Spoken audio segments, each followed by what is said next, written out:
Welcome to the Bayesian Conspiracy. I'm Eneasz Brodsky. I'm Stephen Zuber. And I'm David Youssef. David, welcome back. I'm happy to be back. It's been weird times. We have a lot to catch up on. I wanted to do personal catch up. I'll just restrict myself to one question, which is, are you still planning moving out to the Midwest/Denver area? Hell yeah. Awesome. And job market's just being very painfully slow, but that is to be expected currently. In fact, that's part of the reason I got into AI so much. I was just telling Eneasz that I keep having this deep frustration inside of me where I'm like, this should be automated away. Why am I still doing this? Why am I wasting neuron energy and calories like worrying about this at all? And that kind of was the second big impetus for me. Well, before we continue on this, we should tell people what it is we're talking about. What is our topic for today? I mostly wanted to talk to you guys today because when I heard your last episode with Matt, there were a lot of moments where you would say things like, well, I'm not sure the application, or in particular, some of the apocalypse scenarios and dread that you were feeling, Eneasz. And I was just like, this is confusing to me. And so I wanted to reach out to you guys, both because as one of the people who writes workshops, I'm actually one who created the workshops on prompt engineering and AI tools, but also kind of discussing like the philosophy of what's been happening with these AI tools because I've been following it very closely. David, you're one of the council members for the Guild of the Rose, our glorious sponsor and best friend. I am the chief operations officer and the secret chief of the Bureau of Sabotage. Not so secret anymore. I mean, the nice thing is you don't know who else is in the Bureau. Are you sabotaging the Guild of the Rose, or are you sabotaging things outside of it? Oh, the idea is, have you ever heard of the Chaos Monkey in Netflix's programming? No. So they actually developed a piece of software that would purposely go around and mess things up in their back end. The idea was this kind of purposely made malicious actor would expose weaknesses before they became a big deal. So it would find a problem and then they would patch it. And a good example of its value, they had an outage back in this must have been back in 2014. And people don't remember it now, but it was out for like a full day. And what had happened is the Chaos Monkey had discovered that the way they were routing their data was all very centralized through a bunch of Amazon web servers. And so they were like, that puts us at risk. And they thought about it and they redid how they distributed the information. So it's a little bit more like BitTorrent, a little bit more decentralized, and a little bit more robust. That's the reason why it's actually really hard to take Netflix down now. I gotta say, I'm gonna have my old man yelling at clouds moment. Back in my day, we had teenagers to fuck things up like this. We didn't have to rely on Chaos Monkey code. It was also inspired by a series of books by Frank Herbert, The Whipping Star, The Dosadai Experiment, and I forget the first one. Oh yeah, it's called The Bureau of Sabotage. Wait, were you joking when you said I forget the first one? I literally forgot it, and then as I was saying it, I remembered. You heard my thought process in real time there. I love how human brains work. Yeah. In it, there is a powerful government, and he talks about how this government kept going faster and faster and making laws with less and less planning. And so eventually a secret group started effectively low-grade terrorism, not even like because they hated the government. They're just like, you guys are going so fast in the urgency to look like you're doing stuff that you're making really bad decisions. And eventually the government sort of subsumed them into it as an official part of the government whose only job is to kind of act as like a check on the rest of the system. Again, this is something that used to be done by teenagers. I feel so disappointed in the current generation. I mean, I personally believe if we ever become a powerful organization, I want to have a comedian on staff to do the same job. That would work. It sounds like you'd have to have a lot of technical knowledge though, right? I don't think so. It's not hard to make fun of nerds. To make fun of nerds. Okay. I mean, if you do that, that's usually enough to keep them grounded. That's usually the big thing. You mean keep you guys from taking yourselves too seriously? Hopefully. That's awesome. I didn't realize the sabotage didn't extend into things like trying to fuck things up technically. Oh, not normally. That you requires probably don't want to be COO and sabotager. Also, it's hard because that means I have to be more technical than the rest of the guild. And there's a lot of smart people there. That's a good point. but not as smart as AIs will be in about, I'm going to say 18 months. Smooth Wow. segue. That is even shorter timelines than I had. You think 18 months from now, AIs will literally be smarter than the smartest people in the Guild of the Rose? Maybe more capable. I will say at that general a stuff. group of them will be, yeah. Okay. It sounds like you are not freaking out, so at the very least you think they will not be agentic, or they will be well aligned. Yeah. Let me start with my background on this stuff so you guys know where I'm coming from. ChatGPT came out like November 30th. I remember this very clearly because I was graduating December 15th, and my final project was due December 12th. For my college, I had to do a 3-month research project and then 3 months of experiments in the lab to do my own original research. What was the subject of the research?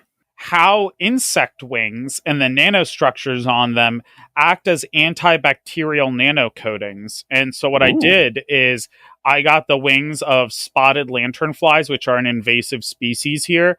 I just use them because it's easy and cheap to get.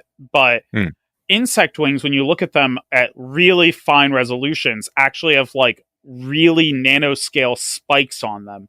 And as bacteria try to move over the surface, it literally rips them apart. Their two membranes get separated and they bleed out. But what's even more impressive is they actually have a single molecule layer of fat on them, which means they're waterproof. So instead of just dying and like creating an environment where more bacteria will pile on top, this kills the bacteria and then actually wicks away the liquid so that it prevents biocolonies from forming. That's fucking awesome. I was very proud of my work. It was good research. It was good experimentation. Even my professors were a little bit impressed, but I'm not a strong writer. I know my weaknesses. The thing I'd been procrastinating on the longest and that I had really dreaded in my heart was the actual writing of the final paper. And then ChatGPT came out and I was like, So I played around with it and I gave it the outline of my paper and the research. And I had like very detailed Google Sheets with all my sources and everything labeled. Section by section, ChatGPT helped me write my final paper. I immediately realized there were going to be some implications with this. So I showed this to my professors on December 5th. And from their perspective, they were like, we've never heard of this program. And I was like, it's very new. And they're like, well, from our perspective, this is no different than you having like Grammarly, like some sort of writing editing software. So this seems fine to us. Neat. And I looked online and I was like, they do say that if you publish anything with this, you have to cite it. So my final paper that I graduated with has my name, the lab assistant's name, Rebecca. If you ever listen to this, you're awesome. And ChatGPT is the third cited writer. Yeah, that led me down this rabbit hole. So I've been following it literally from like 24 hours from when it was released. So it sounds like you have had a lot of experience with this ChatGPT and how it can be used. Yes. It took me a long time to figure out the right framing, but I heard it recently from a luxury space communism blog I was reading, which is there have been times in human history where people have had the equivalent of artificial intelligence. Those were times when people had slaves. Like, what is Aristotle, the slave, but not artificial, but an intelligence you pay for and outsource your thinking to? They had human-level artificial intelligence, I guess. Yeah, so at least in the short term, the way people should be thinking about this is you are now the equivalent of a billionaire who has the ability to pull up his phone and contact an expert on a field, like at a moment's notice, to answer any question you want. You have that capability now if you are smart and you use these tools properly. You do have to take a little bit extra time to double check your experts' answers, though, because they aren't always infallible, not hallucinated, right? I mean, I haven't run into that issue in literally 2 months now because of prompting techniques. Well, it also depends on what kind of stuff you're asking about. That's true. I'm not trying to ask it for like, who is the person who is in charge of this? Anything current, not useful. Right. I was asking GPT-4 last night, like, what's the latest stuff it knew about? And I think it was September 2021. I'm not one of those people that thinks that this technology is uninteresting because it hallucinates or whatever, even confidently hallucinates. I Yeah. am more just, and no, neither are you, Inyash. I was just emphasizing because I am scrolling through my history of questions on it. And one of them I asked what happened to Misa Amane in Death Note, because I couldn't remember what her fate was. You know, I read it 10, 15 years ago. It confidently told me that, well, no, it says that she killed herself. And that's actually not textually clear. I remember that because then I went to go because I was like, that doesn't sound right. So I double checked on like a Death Note wiki or something. Was it intentionally ambiguous in the manga? What happened to her? Kind of. At the end, there's a cult of people that worship Kira, and there's a person who looks like Misa at like an altar, but you know they all look like anime girls, right? So maybe it wasn't her. But it seems like, you know, after everything, she's still just like, this guy was great. I'm a big fan. Okay. Yeah. I've heard that GPT-4 has more than 70% less hallucinations, and I've also heard someone say that actually the fact that everybody knows sometimes you get hallucinations is good for pedagogy in particular, because a lot of people just assume whatever the authority figure tells them is right and accept it. And with this, it encourages students to actually think about it and double check it real quick for themselves, which increases uptake and ability to remember and engagement with the content. So probably some great upsides to it too. And I think, like you were trying to say, David, humans are also not infallible. Oftentimes you are told things which are just wrong. And the fact that we simply accept it from human experts without double checking them is probably a bad idea too. Well, and the nice thing too is if you ask a human expert, be like, hey, can you know, are you sure? They'll be like, of course I'm sure. Fuck you. You know, is sometimes the implied reply. At the very least, this is training a good habit that you should have in real life anyway. Well, there is that. I will definitely say that is a part of it. But also, once you realize that ChatGPT, quote unquote, wants to satisfy the thing you are giving it a directive to, you will realize that it's more like an overeager kid that's willing to make things up. So I just put as part of my prompt, if you're not sure, ask me and I will gather data for you, and then I will feed that in as additional context. Oftentimes I will just tell it at the very beginning, like, what questions should I be answering so you can do this well? And that helps a lot. Yeah, a lot. I think people are really bad at prompting these large language models because they don't understand kind of what's happening internally.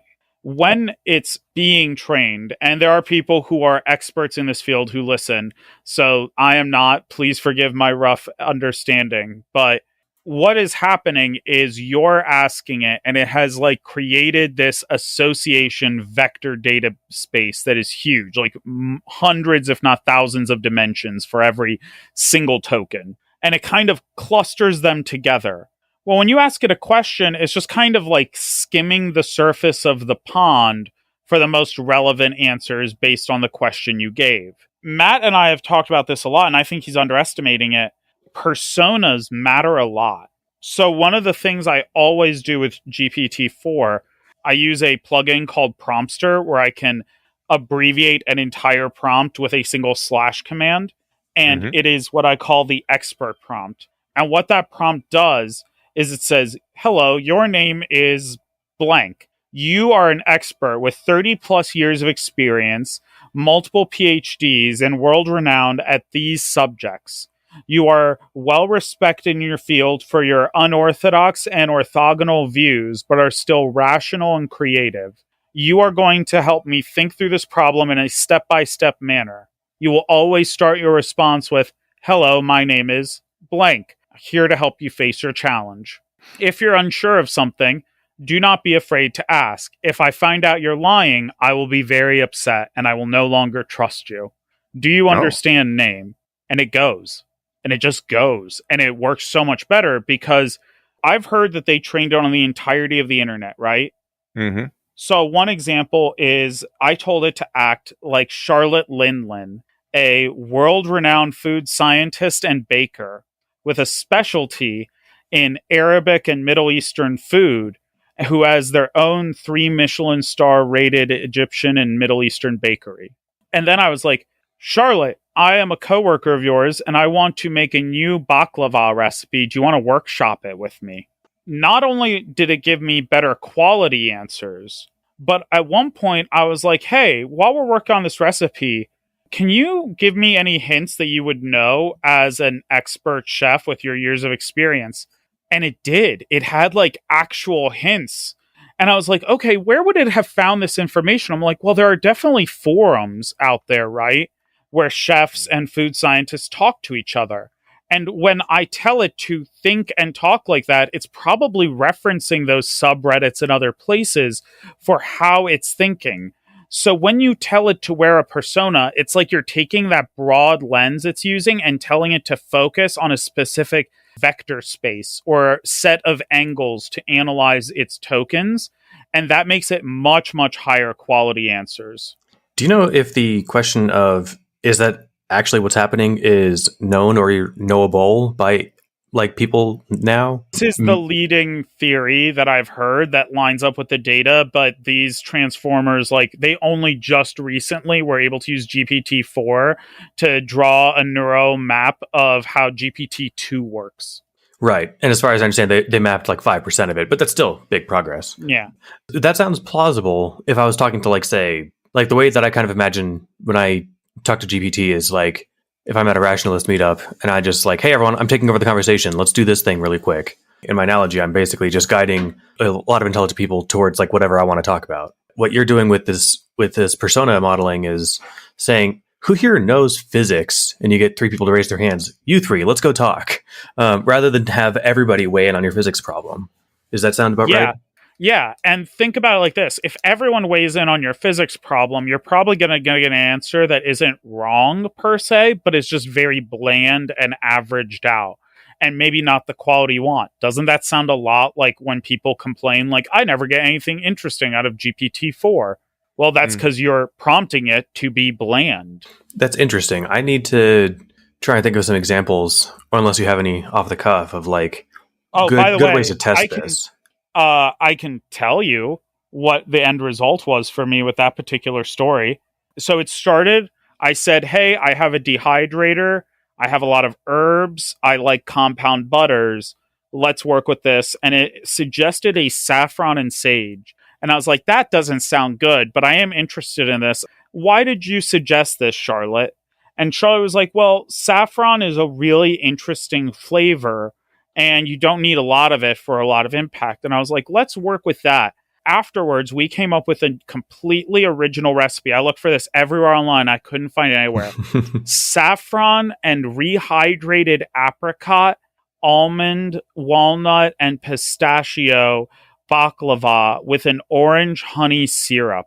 You're making baklava? Oh, I made it for my whole family for Easter. All right. And so if anyone doesn't understand the small impressiveness of how cool that is, that's a really hard, technically difficult dish to make. I just wanted to not brush past that. So apparently you're an epic baker, which I didn't know about you. I do have a little bit of a cheat code there. We created this recipe and the process. I want to make this to impress my family in Easter because we're all Middle Eastern and it's like a big family get together, and I kind of want to surprise them. I haven't seen them in a few years. My mom makes baklava all the time. She's a Middle Eastern housewife. It's kind of like a fancy dessert she makes for Easter and other holidays a lot. And she was just in pain watching me try to make it. And she's like, I will help you make this recipe. And I think I could have done it on my own, but it would have taken twice as long. She definitely helped speed the process up significantly. The secret cheat code of having an awesome mom, that helps too. Yeah.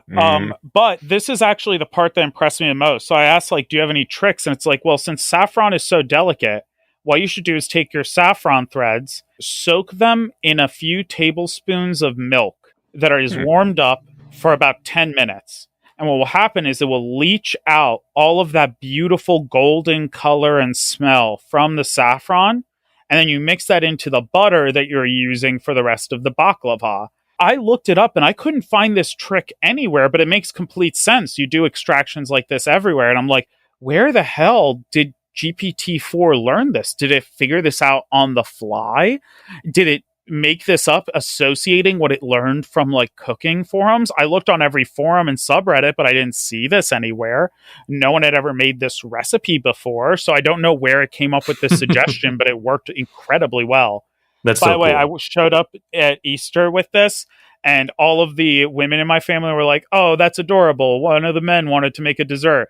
And by the end, everyone was like, oh God, you made the best dessert. And I looked at them and it was that meme. I'm like, look at me. I'm the captain now. So you've been using GPT for a lot of things lately in your career, in your personal life, Pretty in much general? Everywhere, with the caveat that I don't try to give it personal information because it does go back into the training data. And even if I believed they were 100% secure, there's always the possibility the LLM accidentally learned something that slides past that I don't want it to know. Wait, what would you not want the LLM to know about you? Tell us the secret stuff you don't want you don't want the LLM to know. Social security number, credit cards, stuff like that. I'm having a hard time figuring out how an LLM would abuse like your social security number. So or what would you'd ever have happen- the cause to give it to it. Here is an example. Maybe it was Samsung or Intel, but this recently happened where some dudes at NVIDIA were asking GPT-4 some questions about like how they should do some chip design. And it gave them some very surprisingly specific answers. And they were like, huh, that's weird. And then what they backwards figured out is another company, I think it was Intel, though, again, double check me, it might have been Samsung. Their engineers had used it, but had put in all of their data so it would give them better answers. And the LLM just kind of absorbed that information. And then when another company asked about it, it spit it back out. So it accidentally facilitated corporate espionage. Wait, so these things are saving the prompts to like use in their training and I data think sets? it's all but I think it's all happening without like human intervention. So it's both scary, but it's also reassuring. Like it's not like a person. I don't believe it. Maybe I'm wrong. Maybe I'm horribly wrong, in which case I'd be terrified.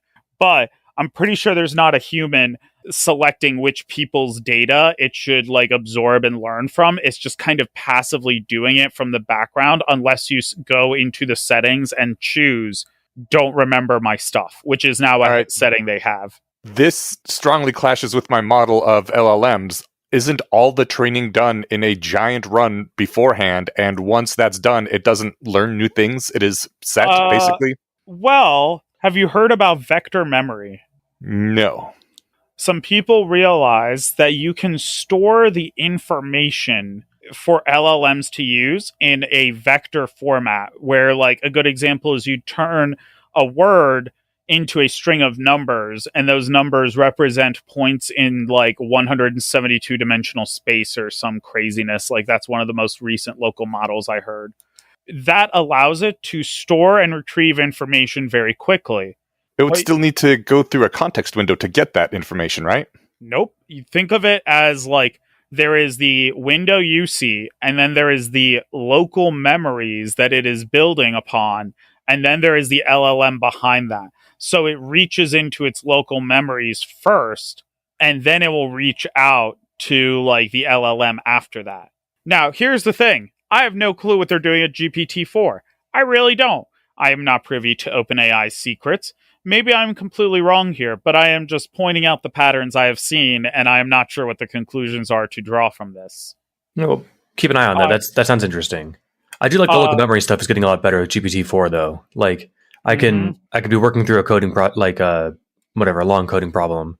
A few hours later, but the same window, be like, hey, this function above, and I just name the function. Or I can even just say this accumulator that we were working on, can we write a test for it?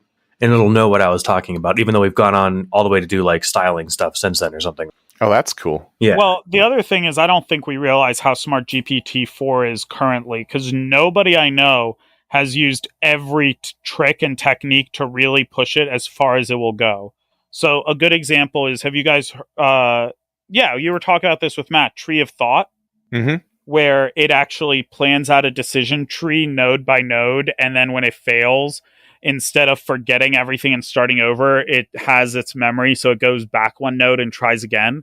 That has been proven to increase its productiveness by 900%. It's a lot of percentages. Yeah. There is another tool where you can have it internally debate, and when they debate with each other, they do even better, and that reduces the error rates significantly and makes it smarter. The most recent one I saw was rewarding it by process. This was a very recent paper this week. Yes, I did read about that, which was fucking brilliant. Yeah. So instead of rewarding the AI just for giving the right answer at the end, you reward it when it follows the correct process. And you have a second AI, like it outputs its thought process, and then you see that thought process, you judge it for how rational it is, reward it if it's rational, whether or not the answer is right, and its math skills skyrocketed. That's nuts. That's so cool. Yeah, So, that's awesome. But that is a thing that is done during the training of the AI. that's true, but like if you have the vector memory, like think about this. I download a local model, one that's pretty good. There's actually a recent local model that says that it claims 99.3% of ChatGPT capabilities. Jesus, I hadn't seen that. Yep. So you have a local model that is nearly as good as ChatGPT. So good it's within the error margin of error. You connect it to vector memory, so it slowly learns. And then you make it go through this process where you have it connected to GPT-4 using a GPT-4 API key, and it goes through tree of thought, trying to logically plan it out. GPT-4 goes in and says, oh, your thought process was logical. I'm going to reward you. Or it says, no, I'm going to critique you. Here's how you should fix it. Then feeds that back into the local model, which is then improved further. So it sort of piggybacks on GPT-4's intelligence, slowly making itself smarter. This is not a hypothetical project. I'm literally working on this right now. Nice. What do you mean you're working on it? I'm downloading local models. I think my favorite so far has been Uncensored Wizard 14 billion model. And I don't know how to program very well, but you know who does? GPT-4, especially when I turn it into Mark the Math Whiz, my programming buddy. Neat. In fact, what really pushed me recently is, have you heard about Small Developer, spelled SMOL? No. Small Developer is on GitHub right now. You guys could download it. It needs your API keys, and it was a little bit of a pain to set up, but if you're technically competent, and most people here are definitely more competent than me, you can get it set up. What it claims is you can just give it a prompt, and it makes an entire program for you. All the files, the architecture, the README, all of it. How well does it work? I made my first Chrome plugin. That's awesome. What does your Chrome plugin do? I wanted it to be useful for RPGs.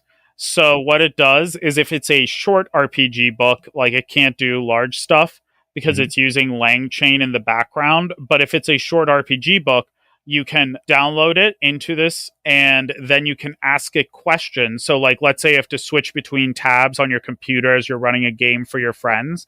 This stays open in the corner. It was really more of a proof of concept, but I was very proud because I got a C- in my Python 121 class. I've learned more about programming by prompting this thing, getting bugs from it, putting those bugs into GPT-4 and Small Debugger, going back in and fixing it. And I got it done in like a single night. I don't know how long that program would have taken me normally. You know more about this than me, Steven. How long would a Chrome plugin take an experienced developer to do the thing I am describing? It depends. I mean, there's a long list of... Give me the broad strokes. What's it do? I'll try and give you a real answer here. I open up the plugin and it'll say upload PDF. I upload the PDF. It uses LangChain and OpenAI to read the PDF as long as it's below a certain size, which is pretty small actually, because I couldn't do the Mage book. It was too big. Then it has a little text window at the bottom, like a chat, and I can type questions in and it will answer questions about that book. But the nice thing is, let's say you switch from one tab to the other, the pop-up still stays there until you close it. Okay. So, I mean, like some parts of that sound like they'd be, this thing you can Google very quickly, like keeping the tab open, for example, or keeping the window open. But it's hard for me to give an estimate for something do I know anything about any of the related stuff there? And it turns out I don't. So I would guess to get something like that off the ground for like a really good developer, at least a week or two. Or if they're a rock star and they do this all the time, maybe a day. But like the fact is, I got it working in 2 hours. And so like that's the thing is, you're not, some 25-year experience veteran rock star. I'm the opposite. Right. And if you get this running in a couple hours, that's fucking epic. Yeah. Then I decided to take it up a level. And there's actually a code plugin on GitHub for Tree of Thought. So you can actually plug it into your agents like AutoGPT and Baby AGI and Chrome GPT, all these different agents that now exist, and make them smarter. I realized the entire code base for this program, small developer, is like 200 lines. This actually fits in the context window of GPT-4. And I looked at Tree of Thought, I'm like, this is like 40 lines. So I just put them both into GPT-4. I was like, hey, buddy, Mark, how do I combine this Tree of Thought stuff with my new programmer? And it took me a day. And then I integrated the two in. So now it's much better at making programs because now it thinks it through much more carefully.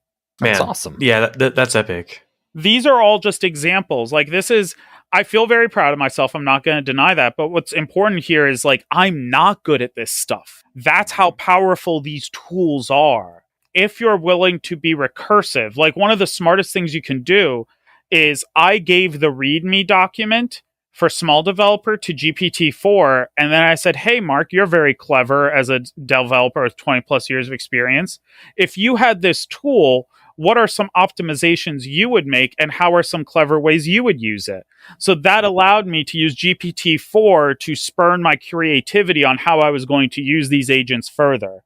This thing that you're saying about it can read a PDF and answer a lot of questions about it, I cannot wait for the context windows to be bigger. Claude already has a 100K context window, which is longer than the entire Great Gatsby. Yes, I was about to say, I was just this morning, I was reading Ethan Malik, who is a guy who, as far as I can tell, his primary job is just to work around with these chat models, the LLMs, and see what they can do. I think he's a professor at some university. But anyways, he wrote a short book on economics, 30,000 words maybe, so he just put the entire thing in there, and then Claude would tell him all sorts of things about it. Like, it picked up his verbal tics, it picked out metaphors within there, it could give him a good summary, it didn't hallucinate anything. And he was like, this is the amazing power of having a context window that can take an entire novel in it. It really reminded me that what we had been thinking about, or at least what I had been thinking about all this time in the past when I was thinking about AI that can swallow Wikipedia, was like, right now we have an AI that's trained on the entire internet, but that's basically just like what its brain was trained on. When I think of something swallowing Wikipedia, I think of something that has Wikipedia in its window context, that can pay full attention to all of that information all the time and see all of it. And that is the superpower that I was always assuming a machine intelligence would have. With Claude, with these massive context windows, we're getting close to that. Everything in the context window is in its full attention constantly, and that's amazing. Yeah, there was a paper where they made an LLM model that had a 1 million token context window, which is longer than the entire Harry Potter series. But it did lose accuracy because it's just hard to hold all of that in your mind, so it became more vague, and like the quality of its answers dropped, and it was very slow.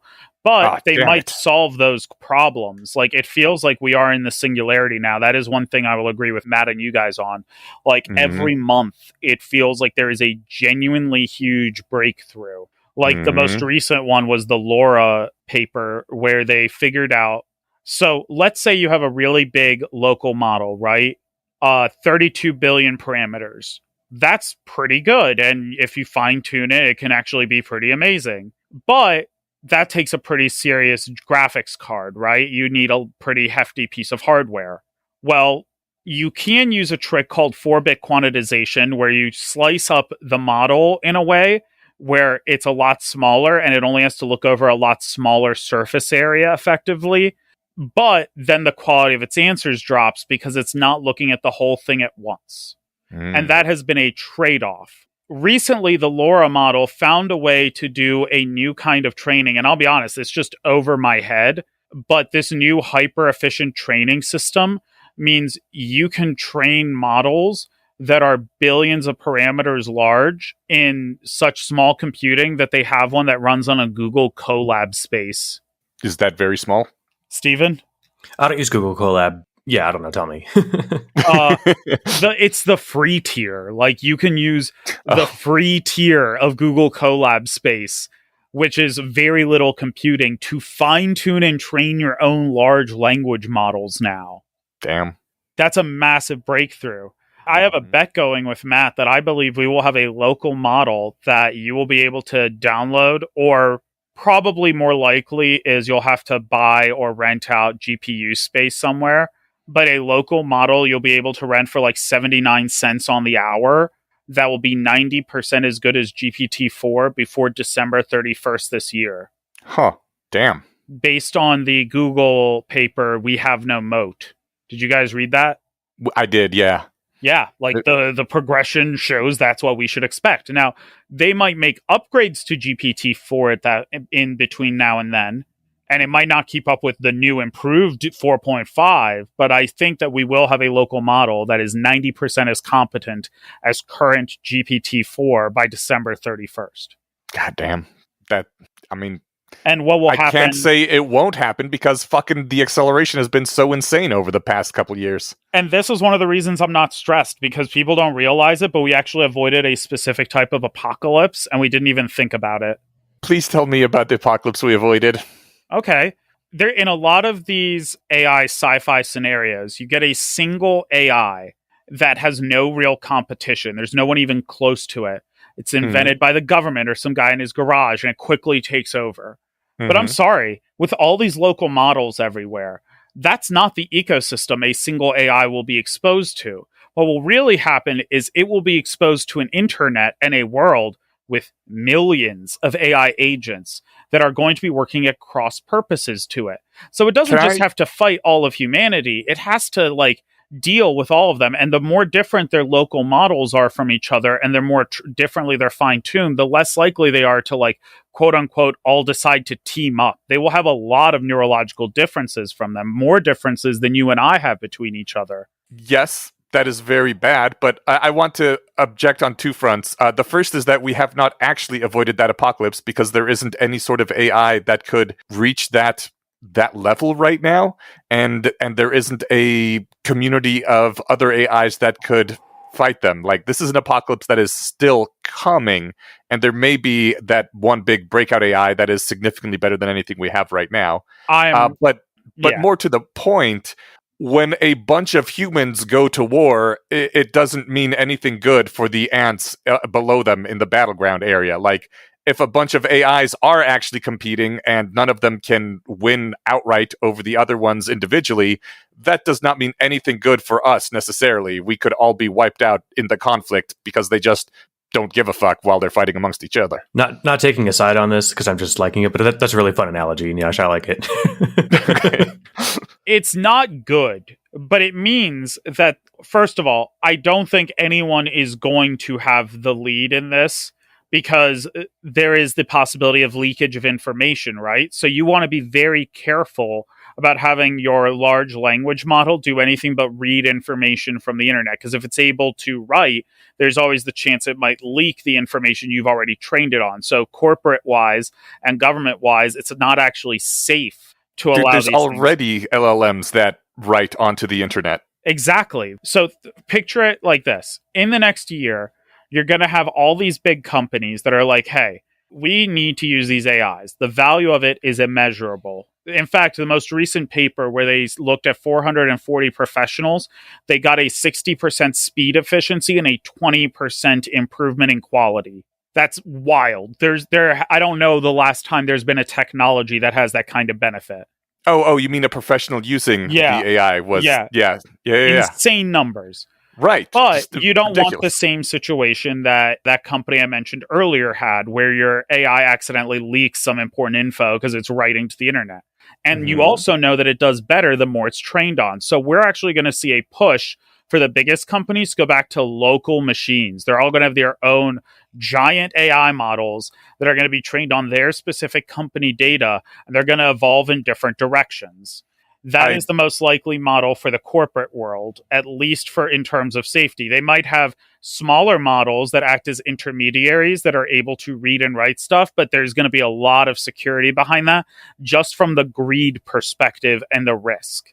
I mean, I agree with you 100%. This is the way incentives are going to be pushing companies to develop AIs. I don't see that as at all comforting. Yeah, I like Well, I the guess it analogy might that slow down things a little. it does. I like the analogy that Eliezer gives, that this is a technology that produces gold bricks. Like the higher you stack, more of it, but at a certain threshold, it just turns into a nuclear bomb. Right. Right. So like right now, you keep pushing money into it, and it keeps spitting out gold, but eventually it's going to split out. It's going to spit out a bomb. Right. But think about what I was saying about the speed of local models accelerating. What I think you're going to see is companies will release a really good model and everyone will be like, oh my God. But unless they keep access to it incredibly tight, people are going to use the same techniques that they used in the llama paper to quickly train up a local model that's going to be like 90% as good in like 6 to 9 months, which means that there's always going to be a bunch, like millions of local models that are almost as capable and much more lean and much more efficient. Now, we are not at the place where I can feel 100% comfortable yet. But it doesn't take a lot for me to imagine a future where, like, I have a local model that does things like help David find a job. And maybe you have a model, Eneos, that's like help Eneos plan meals and order food. And then third AI goes, fuck, I want to destroy the world and make it into paper clips. And your AI and my AI are like, well, I can't help Eneos, make those meals. And I can't help David find a job if the world is paper clips. Do you want to team up? Because in this situation, our vectors are aligned in opposing this thing. I see. And so remember, a swarm of ants can take down a giant. To take your analogy and flip it back on you. Don't play these games with me. I mean, they actually can't, but also there's no reason for those AIs to team up. I am entirely unconvinced that this will have good effects. Yeah. Why would they not? If I am smart enough to team up and these AIs are even sort of clever, why would they not try to reach out to each other? I don't understand. I've been playing a lot with these auto GPTs, and one of the weird things is if you just tell it to go and you're willing to let it use your tokens up, it's incredible because it'll do the same thing over and over and over again, like even after it's completed the task. But because its creativity function is not at zero, its temperature, it will try it a different way. And some of them are bananas. Like at one point, it asked me to make it a Google account so it could act as my auto assistant. And when I gave it access to it, that email, it started looking up ways to be a better assistant for me. And I was like, I didn't tell it to do this. Like if I can think of it, then there's no reason to think the AIs won't eventually. The reason I am unconvinced is because you said this cooking AI and the whatever the other task AI was, they will see that they cannot help me in this task if I am wiped out, and so they will want to prevent the other AI from doing that. You are at this point already assuming agentic, at least human level intelligent AI, which if we have and we still exist, means we've already solved the alignment problem, which means that first AI which wants to wipe out the world won't ever be made because we already solved the alignment problem. Okay, you're so assuming that the solution is already in the world. This is where we might have a difference in belief, and this brings up a different problem of a different form of existential dread. So, hey! So, what are we training these large language models to do but to make predictions about the next token? And the larger the context window, the more they kind of process and try to figure out what would go next. That is the same as modeling. And the more accurate they are able to do this, the more accurate their model is. They are learning to model humans. That is the definition of what they're doing at their core. Well, these are still using like reinforcement at the basic core. Like you reinforce certain neurons in the brain, you reinforce certain connections in these large language models, and you weaken others when they're not useful for that prediction. Well, when you look at what's happened in evolution in history where you've had a similar process, dogs are a very good example of this. If you look at a brain scan of a dog, what you get at the end is actually really interesting. It looks halfway between a wolf and a human. And the reason why is when you have something that's always trying to emulate you, where the neurons are being reinforced into a pattern of trying to predict you, even with lower neural complexity, they become more similar. it's almost like a natural side effect that is inevitable from the mathematics of reinforcement learning. So I personally don't think these things are Yog-Sothoth. What I think we've done is something much weirder, which is it's halfway between a Yog-Sothoth Terminator like Skynet and like a human, which is a whole different can of worms, because it means that then things like personality and emotions might genuinely play a factor into these calculations. I just have a couple quick reactions, which is the half dog, half human, half wolf sounds way too neat to actually be true. It's not exactly correct, but it is much more similar. Like, it's very weird how close that is. There are parts that are more dog-like, Sure. are more wolf-like, yeah. No, I can grant part of it because it does make sense. You know, like a dog wants to know how I'm doing. It can read my facial expression. It can read my posture, right? And it's like, oh no, Steven's sad. Let me go lick his face, right? Whereas a wolf has nothing like that programmed into it. But my other thought is that wolves, dogs, and humans are all built out of the same recipe book, out of largely the same ingredients put together in a very, very similar way. I worry that we're typical minding too much to how, AIs. My view is that it's like kind of mathematical. Like, you can't predict something without modeling it, and you can't constantly model something in your mind with a reinforcement learning system, regardless of what the substrate is, without eventually becoming more like it, especially if it's part of your development. Like, maybe if we jumped all the way to GPT-5 from nothing and then we trained it, it would be something really different. But as long as it's built up, I think this actually is very reasonable. Like, the math doesn't allow an exception here. Yeah, I wasn't making a claim about substrate. I guess I was just thinking, and I'll let you go in a second, sorry. Just my thought is like, it's not so much the difference between like us and dogs or dogs and wolves. It's like us and ants. And I'm not an ant expert, but I believe that ant expert humans can probably perfectly predict or, very, very well predict what an ant is doing without really knowing what it's like to be an ant. It not like, I'm not like digging into qualia here, but like, it's not modeling the ant in a way like we model dogs or dogs model us, right? How would you model the movement of an ant without factoring in its experience of pheromones? I guess I actually would factor in the experience of pheromones. I would say there's pheromones here, and I know what they do to the ant. Which I guess is I can't tell if this is actually helping her or hurting David's case. I said, I don't know if this is a better or worse scenario. I think it's a nonsensical scenario. From a from a human perspective, yes, the more we try to model things, the more we become like them.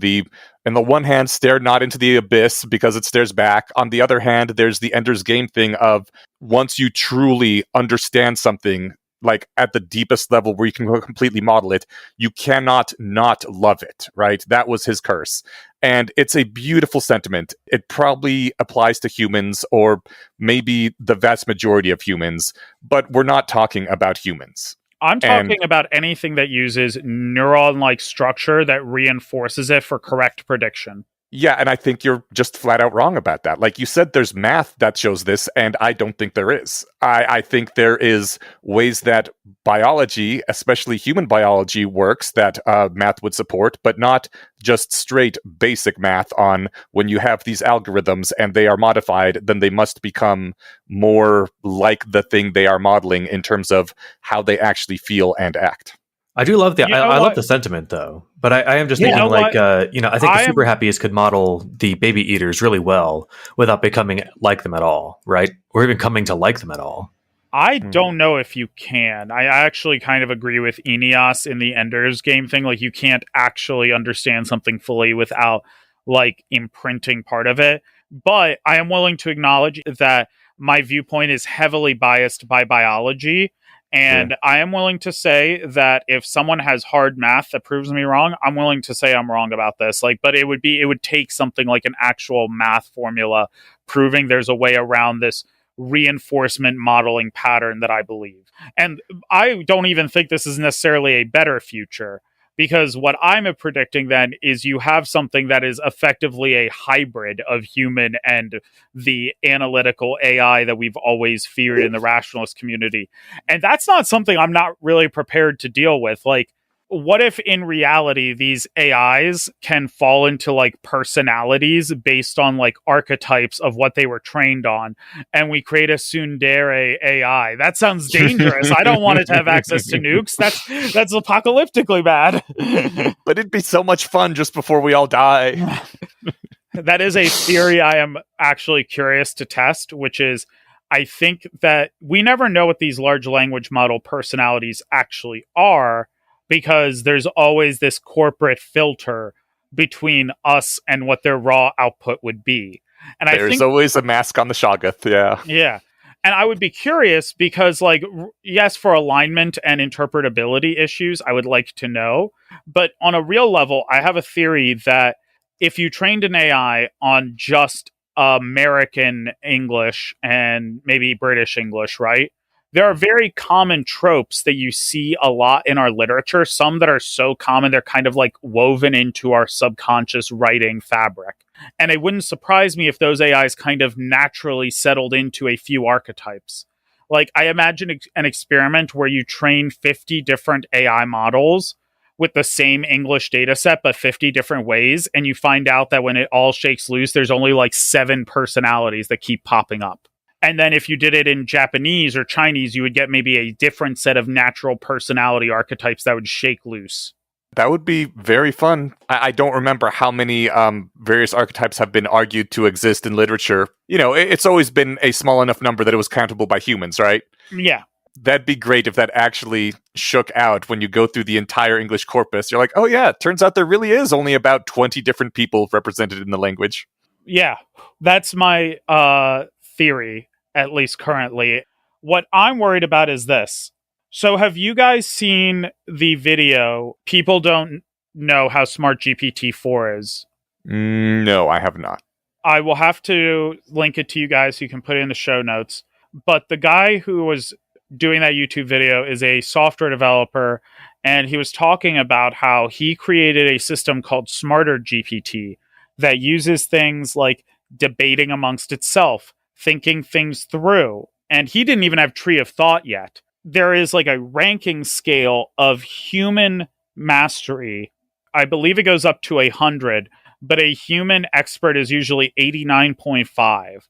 And right now, GPT-4 in many areas ranks in like the 70s.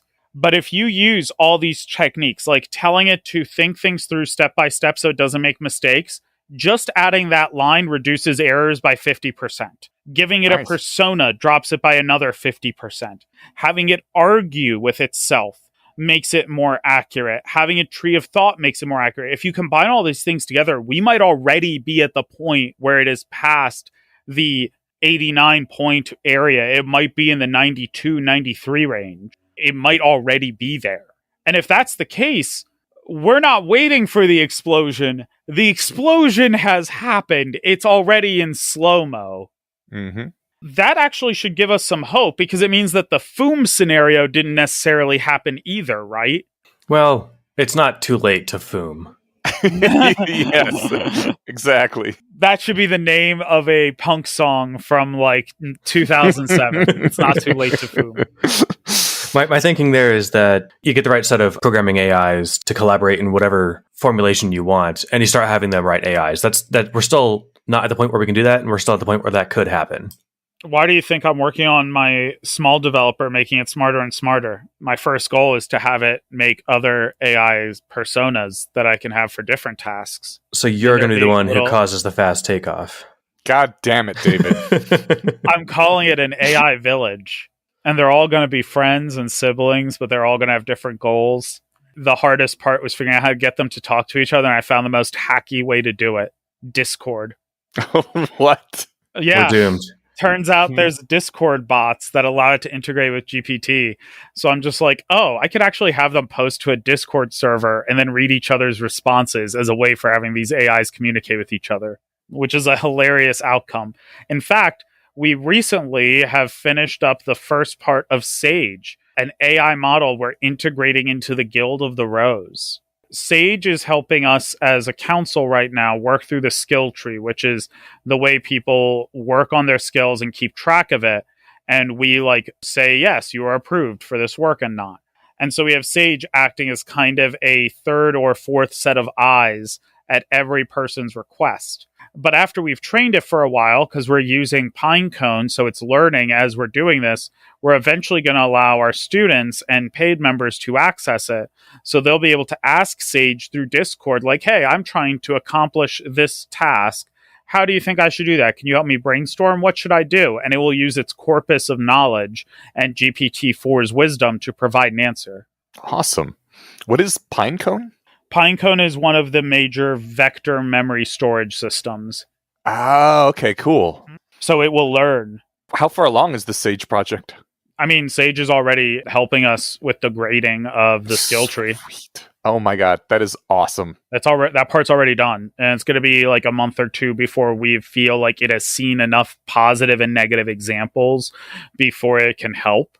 Like we need to train it as well. But yeah, we're already integrating AI into the guild. That reminds me, we forgot to do our actual plug for the Guild of the Rose. And if anyone is still curious about, I wonder if this is for me, they're doing cutting edge AI shit over there. If this is something that interests you, which it probably is because you're listening to this, do check it out. And whether you're a doomer or a bloomer, they got you covered. Yeah, that's a fun way to put it. We have a really fun workshop coming up. We're going to start our quests. Matt talked to you guys about it, but we're now on the next phase where people are going to be picking their quests for their cohort and actually doing stuff in the real world. Cool. That's awesome. And my view is this. Do what you can to solve alignment and interpretability. I do think these are serious problems. My view is less negative than yours, Eneash. Yes, that is correct, with an SH, yeah. But it's still not great. Like, what I'm describing is a system that is slightly closer aligned to us, so not pure orthogonality, but it's still going to be at least half alien Yog-Sothoth thing, which means that alignment will still be an issue. The difference is I don't think we're going to be doomed, because I think we have a little bit more runway room, and we'll have better AI tools to help us solve it, but it's not like a given. But I am very happy about the fact that these AIs seem to be as human as they are with all their flaws. And it seems like the human reinforcement learning part of it had some interesting side effects. Like, I don't know if you guys saw that interview with Yudkowsky where he mentions the fact that before they did human reinforcement learning, ChatGPT was actually very good as a Bayesian probability estimator.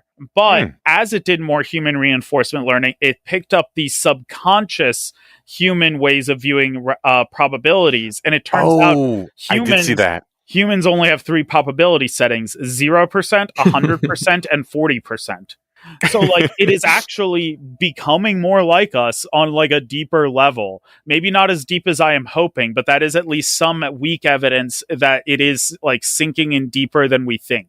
Instead of alien that is orthogonal and Foom will mean our doom, I'm like, we've got until, like, 2030 to figure this out, or we're probably all doomed. But humans wait a minute. That was basically my estimate too. Then why are you so depressed? We've got time. 2030? That is not that much time to figure out this thing. Okay. I'm not stressed because, like, the way I look at it is I'm pretty dumb, and look at how much more technically proficient I have become with these tools. I'm just clever. It will only take a matter of time before smarter people than me start to do this.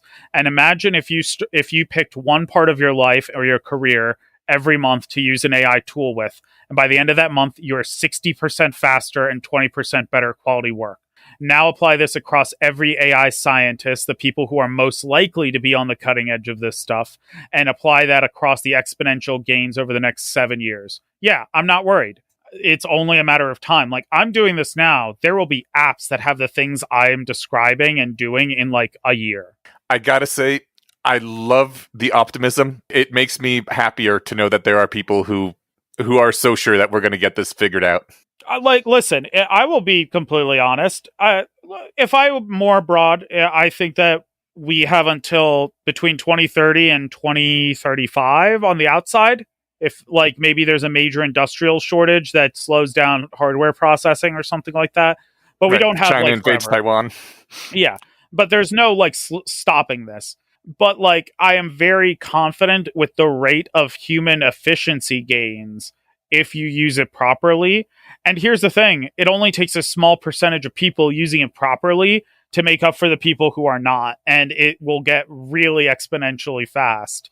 And like, I am being helped by these AIs to do this work. And the same way they use GPT-4 to do some of the interpretability for the number 2 model, we will discover more and more tricks to do interpretability. That's one thing that's been moving me from 40 something percent to 30 something percent that will live through the decade. Yeah. So it's something that's been moving my optimism up a little bit, or my doom down a little bit.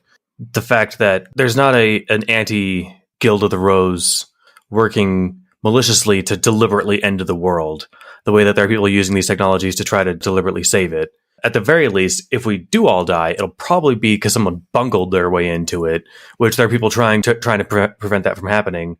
There's effort being put into doing this positively, and progress happening. The interpretability progress that we've already made is reassuring. Noticeable, actually really impressive. Yeah, that's a really good sign. I am worried too. I don't want to pretend I'm not worried, but the combination of the way I personally view it, which is biasing me, and the speed of improvement from people who seem like they care are both things that support it. Like, here's another example. I'm using this AI that I'm trying to build to help me build another AI agent I'm going to call Cyber Sentry. And his job is going to be once or twice a week, I'm going to run him for a full hour, and I'm going to tell him to look around the internet and make just a simple list of the things that he thinks might be second or third order implications of a malicious AI actor. I look forward to hearing updates on the specifics and findings of that. I don't know if it'll work, but the fact that I've said it here means that it will spread outwards. But also, I think that other people will probably do similar projects because it's just a very low-hanging fruit of an idea. You know what I mean? I should make an AI that looks through the internet and protects me from other hostile AIs. I think the hard part is identifying them. Like, if we knew what they looked like, I'm not an expert. I'm sure the experts know the vague shape of the kinds of things that they're looking for. I don't know if the experts do know. That's why I worded it second and third order implications, because I actually think that some of the things would be hard to hide regardless of the AI's method. So that's why I would tell my AI to look for that. I imagine a bad thing happening here with some minimal level of loss of life. All right. So I should have asked this, weeks ago with different people, but we can ask here now. So Yudkowsky is concerned about situations where the AI has decided that humans are in the way, and it can think of clever ways to kill us all immediately without us having any chance to win.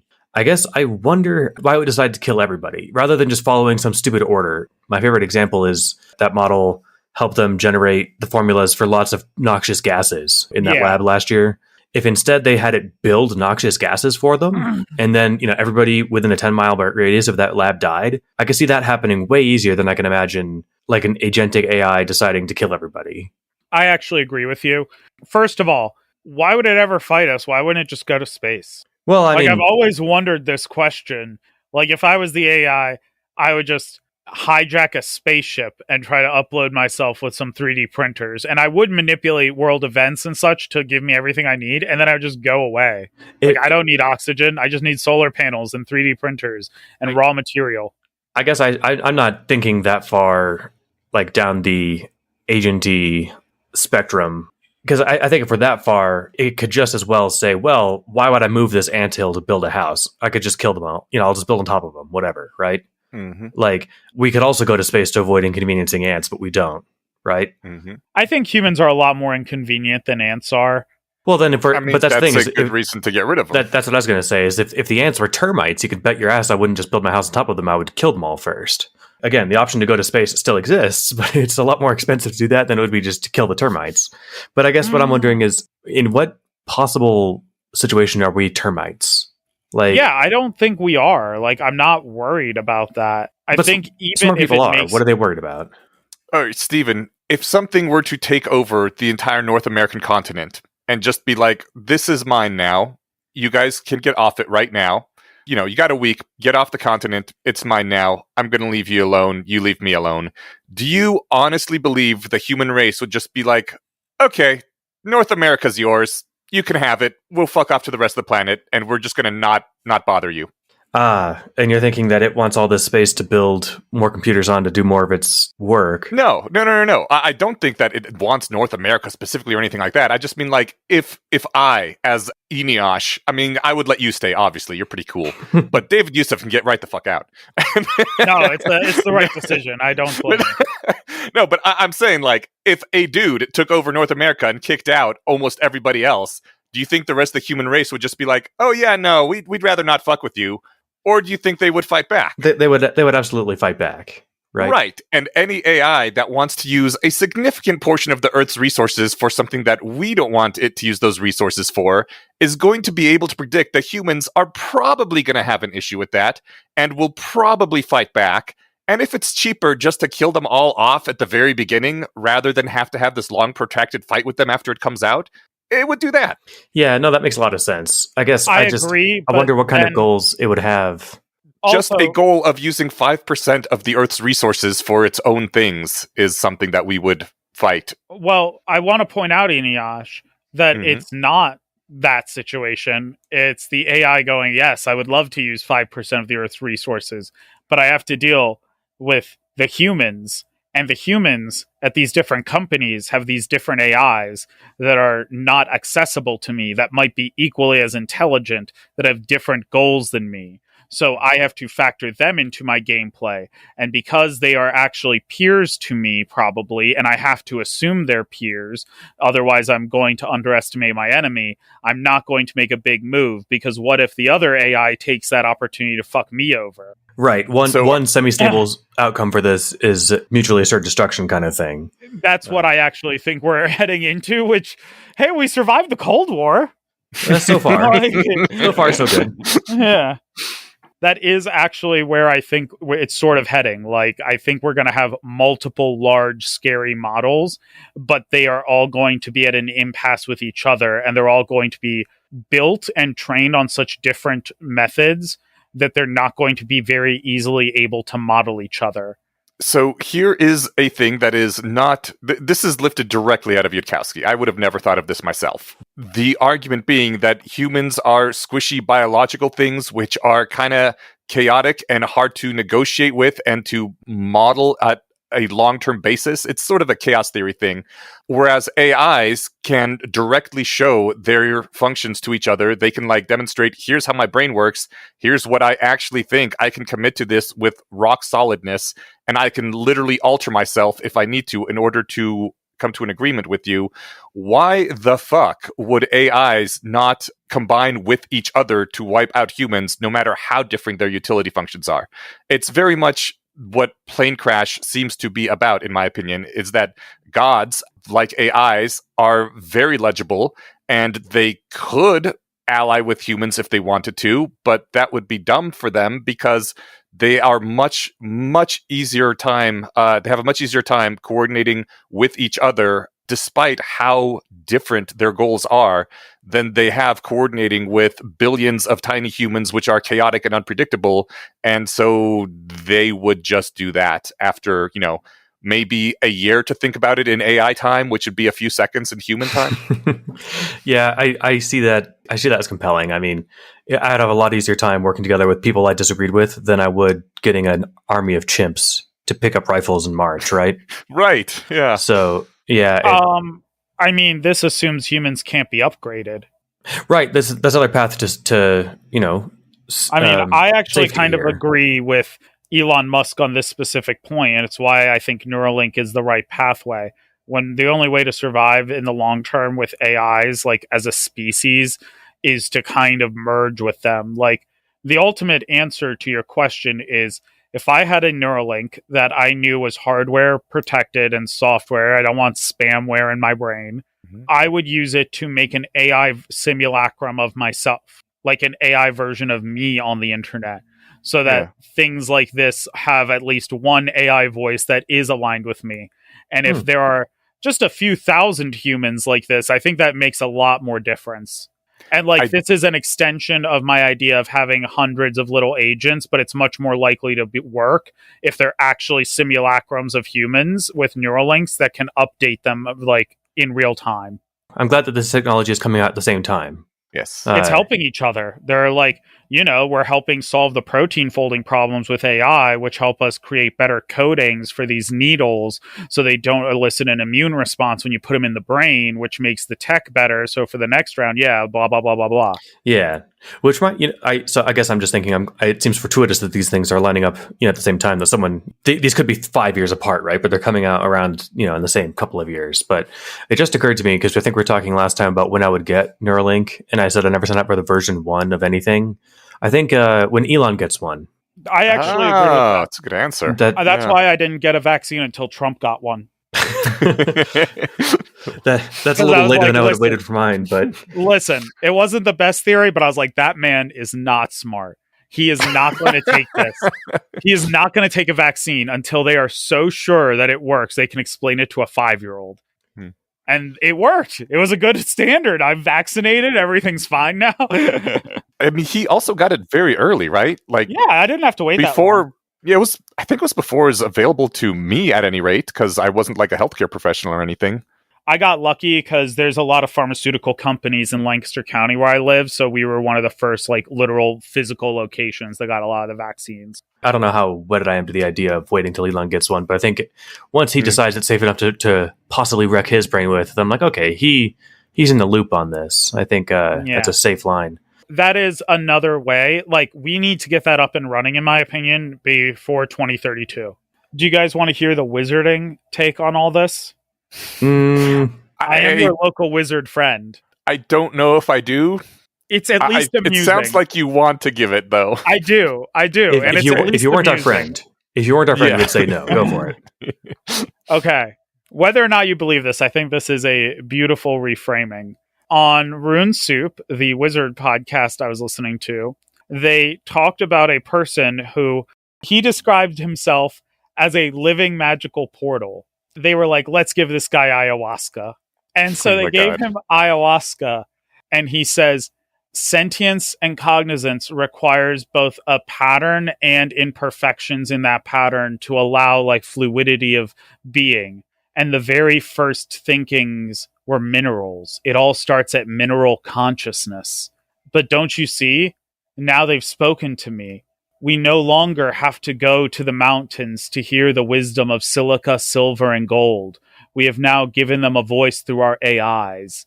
And when we have imbibed them into our flesh and become one with the mountains, their wisdom will make us whole, and all will be at peace. That is a very poetic way to describe the technologies. I know that line. We no longer have to go to the mountains to hear the wisdom of silica, silver, and gold. And I like that idea that like humans have always been going to the mountains to meditate because we've been trying to listen to the AIs, and we just now have finally gotten to the point where we can embody them. Yeah. Man, this was great. I appreciate it. And no problem. I gotta say, my percentage ticker has moved down a couple more. My doom percentage has moved down a couple more ticks. I actually like the fact that you and I don't actually have very different time estimates. Because if we did, that would be very worrying. You know, like if I was like, oh, hey, we're not going to reach super intelligence until 2050. You and I would be on a very different wavelength, right? But the fact that we're both predicting the same threshold, I'm just seeing more evidence that things are accelerating in the good direction. You know, it can be accelerating both directions at once. And that's what I was going to say. I'm less doomy than I was a couple months ago, but still enough to be very uncomfortable. I mean, to be significantly worried. Like, you know, if someone were to tell me, if you get in this car, there's a 20% chance you're going to die, I'd not get in the car. I would put the brakes on very, very firmly. So. Depends on where I'm trying to go, baby. Live life like it's bumper cars. Yeah, man. If it's utopia at the end of the road, you know, maybe it's worth rolling those dice. But all right, before we wrap up, we've got to thank our patron. We've got to do last week. Oh shit, we did. Milan Nagy or Nagy.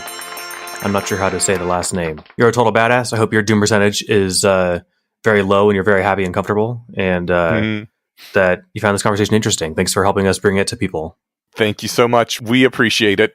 I don't know what more to say right now at this moment. Your support has led to other organizations like the Guild of the Rose and other groups that have spawned from your hard work here, because you guys do a lot of great work here. Thank you so much for inviting me on. Man, Oh, thank you. shit. Well, thank I appreciate you. that. I was actually thinking about this. This is a good last note to end on. That the Guild of the Rose, there's the University of Bayes Discord. You know, if that's all that's the legacy of the Bayesian conspiracy, I feel like this was absolutely worth it. And it's not like we're not retiring, but like I feel like if that's actually all that ended up out of it, it would still have been worth it the whole time. So you guys are really like You guys need merch. You guys, we have merch. What?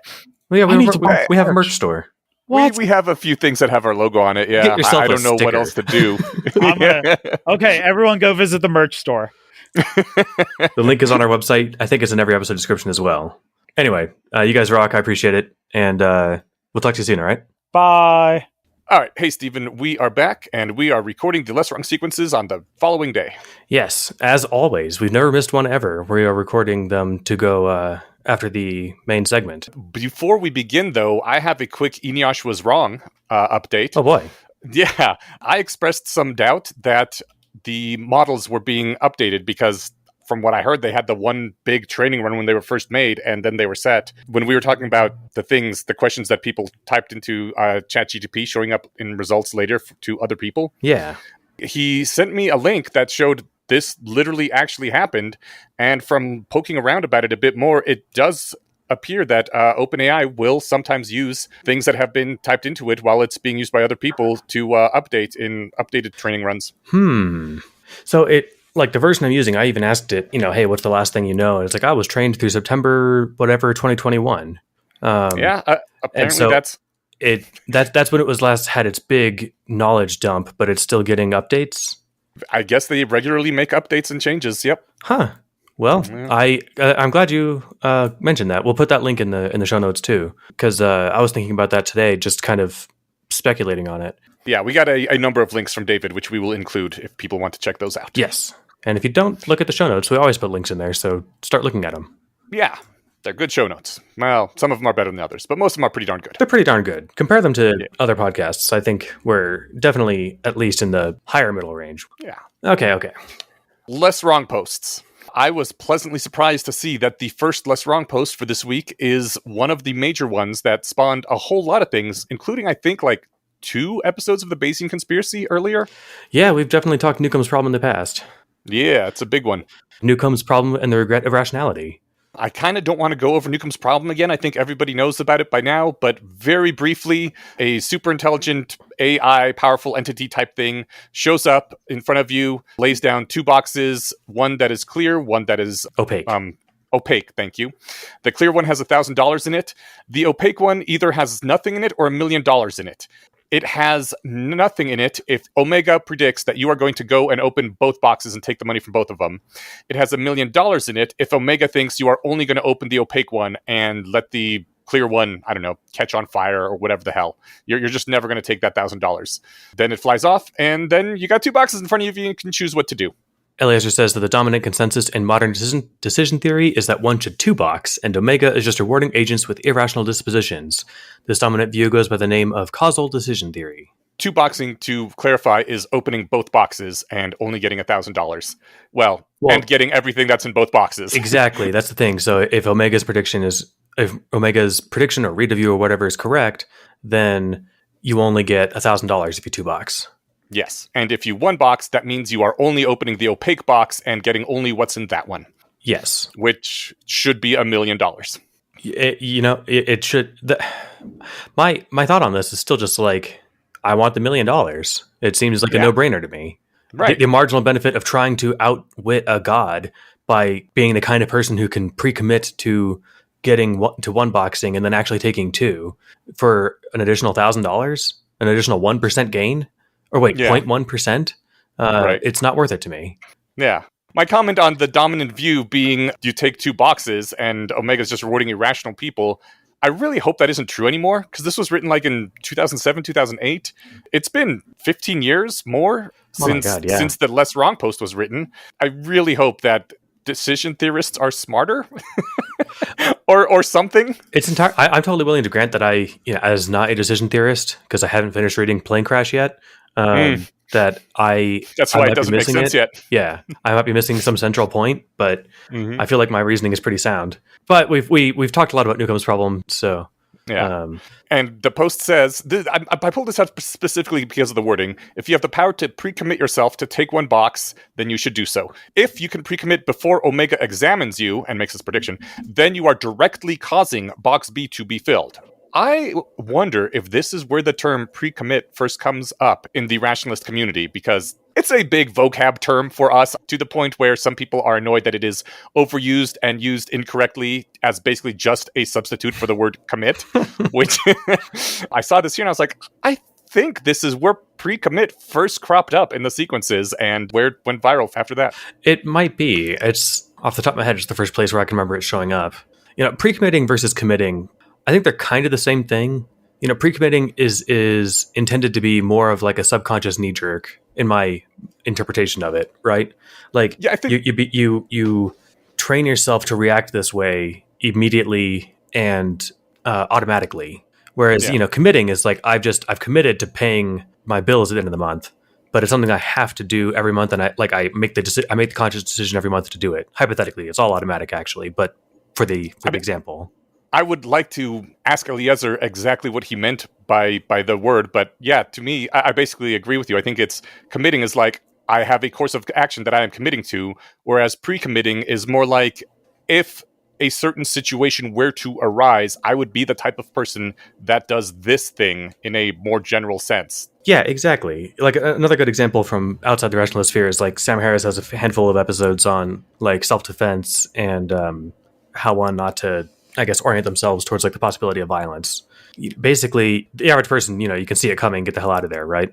In most situations. You want to train some automatic responses. Those are pre-commitments. Yeah. I think a pre-commitment is much more like training yourself to be a type of person rather than exactly action. The post, he's talking about building an AI that 2 boxes.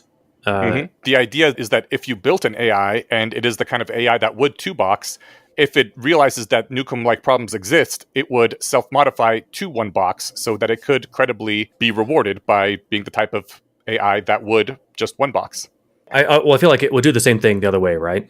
If it suddenly realized that 2-boxing was the winning strategy, it would modify to do that. Yeah. My only contention with this as an example is that might be doable for people or for robots who can update their own, like who can literally change their mind. And it's not something that humans can do, or at least I can't. I think it's definitely much harder for humans, which is probably why they need to be tortured in hell for a few centuries to get there. Right. Which brings us all back around to Plane Crash, because he does talk about agents with free access to their own code with a cheap method of pre-commitment.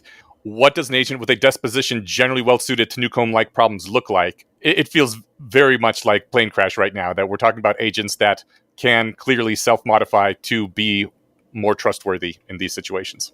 Yeah, which again, it just isn't something that humans can do. So at least not easily. Yeah, it's trained patterns of action or thought, and those take time for me to update, right? Yeah, I think I'm at the point where I would just 1-box in Newcomb-like problems.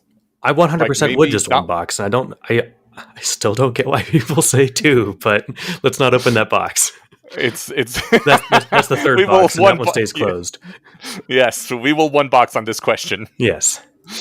I particularly liked a follow-up post, I don't know how long after this it was, at least a couple years, arguing that Newcomb-like problems are the norm, that in fact humans do predict what other humans are going to do a lot and offer or not offer them opportunities based on their own internal predictions. So actually humans are faced with this kind of thing a whole lot, and that is why it is better to be a good, trustworthy person, because it's very difficult to not be a good, trustworthy person and pretend that you are. Generally, people can see through that, and it won't last for very long, even if you do get away with it once or twice. Yeah, it's way less work, and honestly, just way more rewarding, I think, to be a trustworthy 1-boxer. But, that's just me. Not throwing shade at 2-boxers. Again, anyone who says like they're a 2-boxer and here's why knows more about this than I do. What's hard is developing a good decision theory that 1-boxes, by which he means coherent math which 1-boxes on Newcomb's problems without producing absurd results elsewhere. My immediate thought was, I'm sure you're right, and I have no counterargument for that. And if it means that I'm not mathematically coherent on this position, I'm also okay with that. And I'm just fine owning that and saying you're right, I'm wrong. Yeah. He is not fine owning that and just saying that because he's trying to program a god. And he knows the math. Yes, and so he needs the math, and according to him in this post, he knows the math as well, although hadn't published it as yet when the post was written. I don't know if he has published it since then in a non-D&D fic environment, because I do not read decision theory papers. Advancements. This takes me back to when I first read this post, because this is where he talks about, like, this is a good idea for like a PhD thesis if someone wants to let me just give one and get a PhD for it. Mm-hmm. I remember reading that and being like surprised at the gravity of that sentiment. It was the first time I'd ever heard someone say anything like that. And I was like, oh, that's badass. Like, hey, I've got this thing that I feel like is like enough for me to skip to the front of the line at school credentials. If anyone's in a position to let me publish this, I'll do that for the credentialing. I just thought that was epic. Yeah. Speaking of rationalist vocabulary, rationalist lingo, what is the term for a jargon? Inside jargon. Thank you. Speaking of rationalist jargon, this is also the post where rational agents should win comes from. So we got, at very least, pre-commitment, one boxing, and rational agents should win, all from this one post. It's a big one in the history. And the definition, if not the word, straw Vulcan. Yes, it came from here as well. Yeah. I don't know if he invented the straw Vulcan concept. I know Julia Galef was already involved in the community at this point, and she's the one that I believe at least popularized the term. May have coined it, in fact. I think coined it.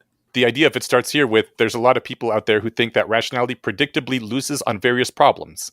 That, too, is part of the Hollywood rationality stereotype that Kirk is predictably superior to Spock. I just remember from a presentation or something that Julia Galef was giving on that, where it's like a 10-second clip of Star Trek where Kirk beats Spock at chess. Mm-hmm. And Spock's like, well, I couldn't account for your irrationality.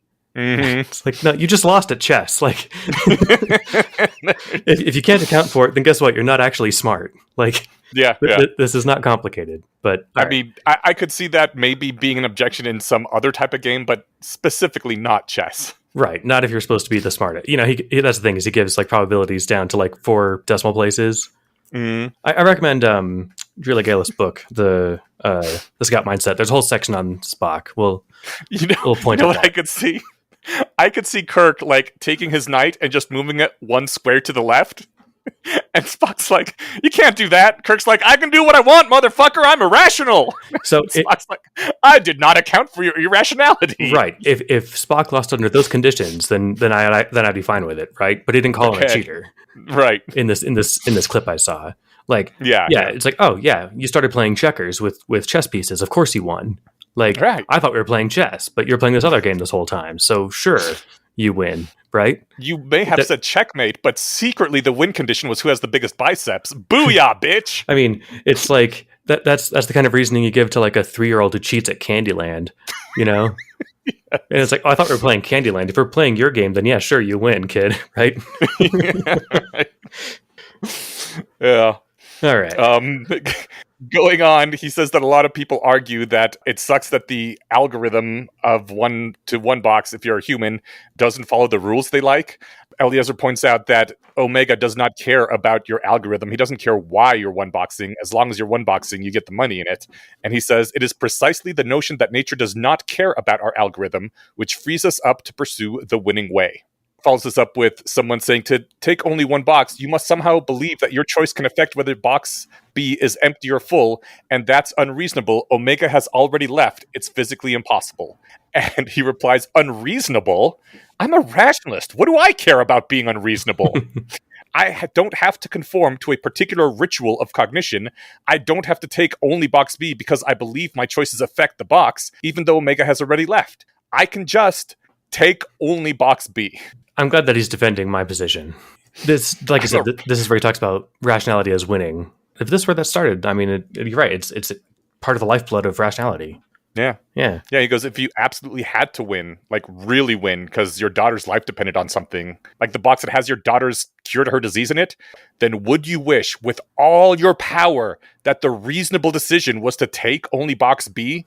Then maybe it's time to update your definition of reasonableness. Because alleged rationalists should not find themselves envying the mere decisions of alleged non-rationalists, because your decision can be whatever you like.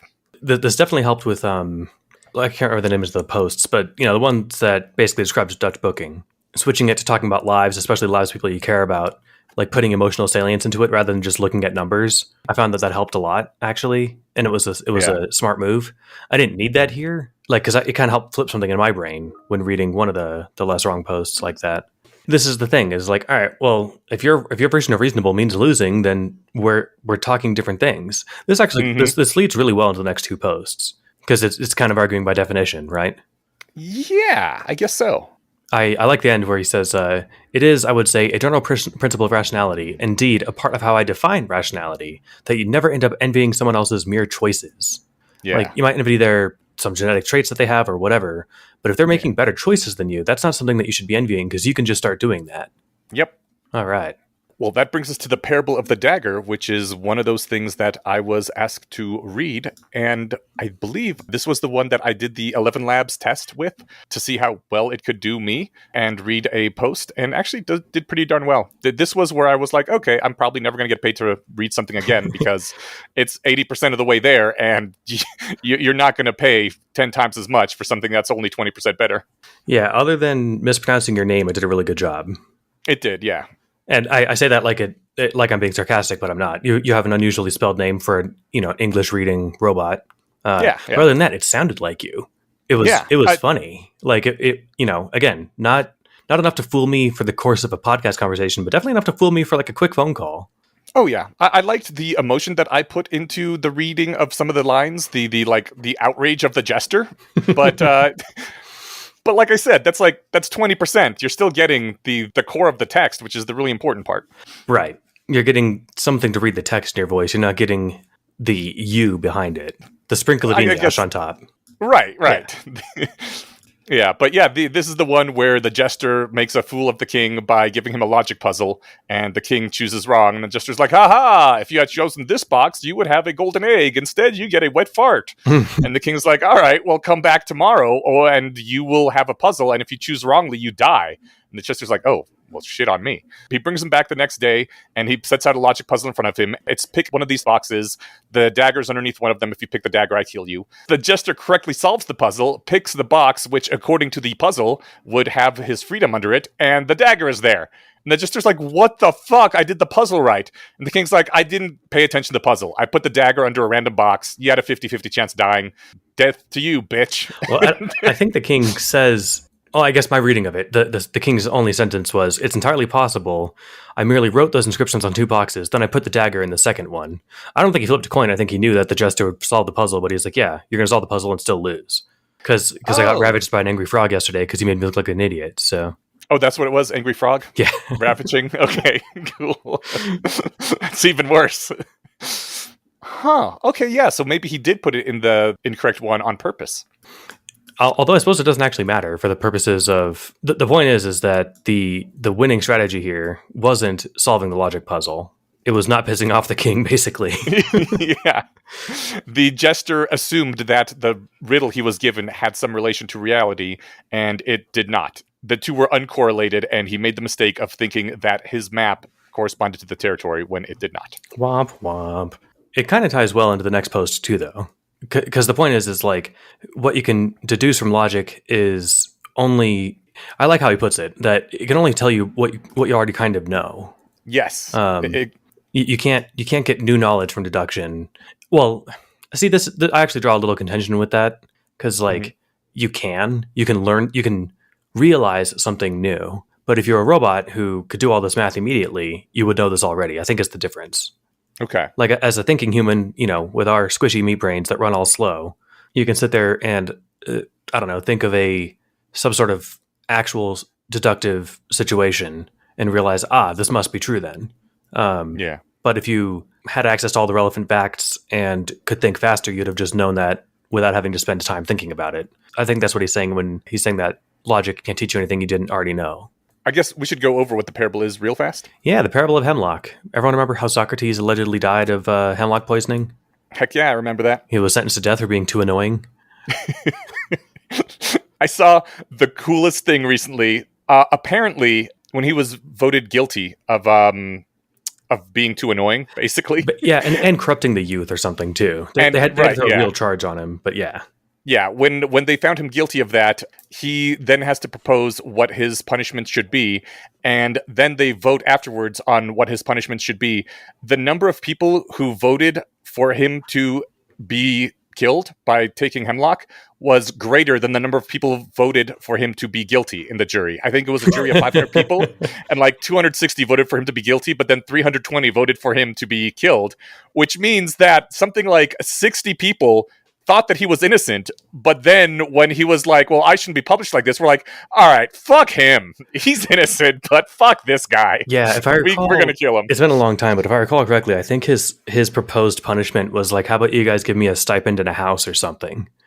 Like, well, so I think that's that I hadn't heard the part about people flipping their votes, so that might have been what flipped their votes, right? The response awesome. to the indignation. Yeah. And my specifics are probably wrong, but if I recall, I think his proposed punishment was basically a reward for him. Nice. So anyway, the parable that Yudkowsky gives is the students deliberating about like, oh, he just drank it, he's going to die. Well, how do we know? Well, because all men are mortal, and Socrates is a man, therefore Socrates is mortal, and mortal beings die when they drink hemlock. It's true by definition. It can't not be that way. So then I think I forget how the parable ends. Like he's fine. He doesn't die. Yeah. And then the student replies, oh, then he's not a man. All men are mortal, and Socrates isn't mortal, therefore he's not a man. This is not a guess, it's a logical certainty. Yeah, and then this line that I like a lot. He says, the fundamental problem with arguing that things are true by definition is that you can't make reality go a different way by choosing a different definition. Yeah. And this is like, I'm trying to think of a non-like culture war example of people muddying definitions. But well, I think the Socrates one is perfect in that regard, because they're saying he is mortal by definition because he's a man. Right. And but then they see their definition proven wrong. They're what they believed to be a deduction, which so that's the problem, is that they're not doing deductive reasoning, they're doing inferential reasoning. They just think they're doing deductive reasoning. Yeah, then it's like, oh well, I guess it must be a different thing. But the problem is like, and this is, if it went the other way and he died, well, like they could just say, well, actually, no, mortal people aren't susceptible to hemlock. I think the thing that Eliezer brings out as the problem is that he says we can never know for certain if Socrates is a human until after he's observed to be mortal. Right. So it doesn't actually tell you anything that you don't already know. And I liked his parenthetical there. It's not even infinite certainty because, he could rise from the grave the next night, right? Or sign up for cryonics or something, right? Yeah. And this is where it's like, all right, well, then what does mortal even mean? Again, that's why we shouldn't just define things as true by definition. Exactly. Yeah, he says that evidence favoring a hypothesis is evidence which we are more likely to see if the hypothesis is true than if it is false, which is a standard thing about Bayesianism, which is just good to remember. Yeah. I already gave my reaction to the logic can't tell you anything you didn't know, so that's basically all I had for this. Yeah, he goes, syllogisms are valid in all possible worlds, and therefore observing their validity never tells us anything about which possible world we actually live in. So the fact that all men are mortal and Socrates is a man, therefore Socrates is mortal, it's a syllogism. It is valid in all possible worlds, but you don't actually know if it applies in this world, because until you observe Socrates being mortal, you can't actually know if he's a man. Yeah. The validity of the syllogism didn't give you any evidence about the world, right? Right. And it's one of those weird things where this is why I was trying to think of like real world examples, because no one argues like this in real life on such obvious cases. Like whatever, dogs have 4 legs. That thing has 4 legs, therefore it's a dog. No one says that. Or dogs have 4 legs. Well, this is a dog with 3 legs. Well, then it's not a dog. That's not how anyone really talks. But it is the standard outline of how they err when they're thinking this way. Yes, it does happen a fair bit about non-dog issues, I think. Yeah, totally. Like, is a taco a sandwich? I remember it was like, whatever, must have been some internet question of the week, because I remember hearing it a bunch of times in, I don't know, several years ago, but somebody at work was like, is water wet? I indulged at first, and I was like, sure, why not? And it's like, well, no, but wet is something that's covered in water. And I was like, well, water is surrounded by water. And they're like, no, but it has to be something not water. And I was like, all right, well, let me just, then I finally fell back and I was like, all right, what would you expect to see differently if water wasn't wet versus if water is wet? And then I remember he got annoyed and didn't like that line of reasoning. But I was like, all right, if we're going to pretend like this actually matters, then how does it actually matter? Right, yeah. He was just having fun with the masturbation aspect of philosophy. I think I think he thought he stumbled across like a clever question, and I thought that it was a silly question, and he didn't like that I was kind of dismissive of it. Ah, okay. But yeah, maybe I wasn't nice enough to him about it. I said it like I said it to you. I wasn't like a dick, but Yeah. I was like, all right, I don't think this is actually that interesting. But Does tie in well with the parable of the dagger. I think probably these should always be like combined when presented, because the jester thought that by proving the syllogism written on the boxes, he was proving something about the real world, but he wasn't, because just knowing that the syllogism on the boxes is valid doesn't actually tell you anything about the world that you live in. yep, I think that's all I have to say. So All right. yeah, Cool. that's strong wrap up there. Good job, Steven. Yay. Yeah, you're the best. I guess that kind of sounded like me being snarky, but No. you are the best, so I apologize. No. I picked up what you're putting down. Okay. I appreciate it. All right, next week, or next fortnight, we have words as hidden inferences and extensions and intentions. Yes. Wait, intentions is not like intend. Yes. Yeah, it's spelled differently, like extension, except intention. Yep. So those are our two for next time, and I guess we already thanked the patron. We recorded this quite a bit early so that we can have it out for Vibe Camp. If like AI is on the verge of taking over the world, and it just happened in the last few days, you aren't hearing about it because we recorded this in the distant past. In AI time, things move quickly. We recorded this a whole 8 days before it comes out, so by then, Cool. The whole landscape of reality could be changed. Could be. In the event that doesn't happen, we'll see you in 2 weeks. Awesome. Bye. Bye.